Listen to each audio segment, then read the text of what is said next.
Oh, good day, sir. Didiscuss ko pala kung paano ko nakuha yung sa chapter 7 ko.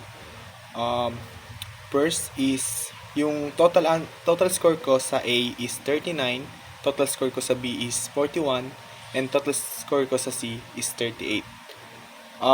Yung A, yung 39 is for overall competence, well above average siya.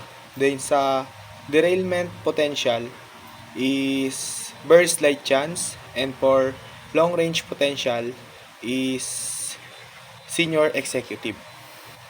For B letter naman, yung sa OC ko or outstanding sa OC ko is outstanding or overall competence, and sa derailment potential ko is unlikely, and for long range potential naman is senior executive again.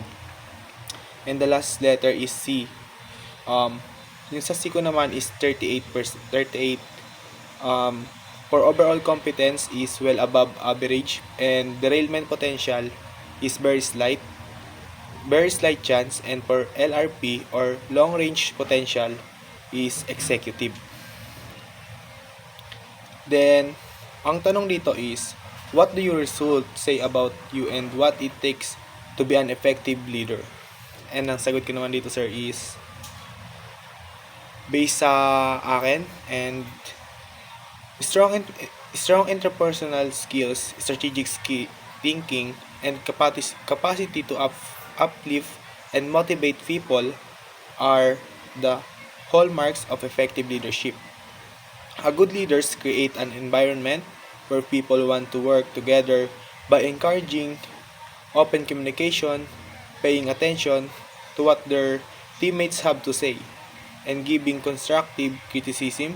Furthermore, resilience and flexibility are critical traits that enable leaders to overcome obstacles, grow from setbacks, and lead their team to success.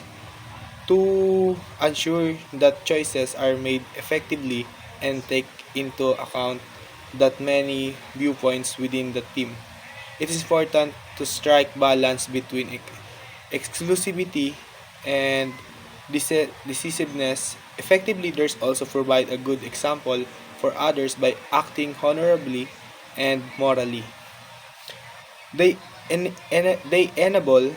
enable their team to take initiative, communicate clearly, and set clear goals. A leader who dedicated to lifelong learning and personal development not only improves their own skills but also foster a growth-oriented culture inside the company. Yun lang, sir. Yun yung answer ko sa chapter 7 for FA. Thank you.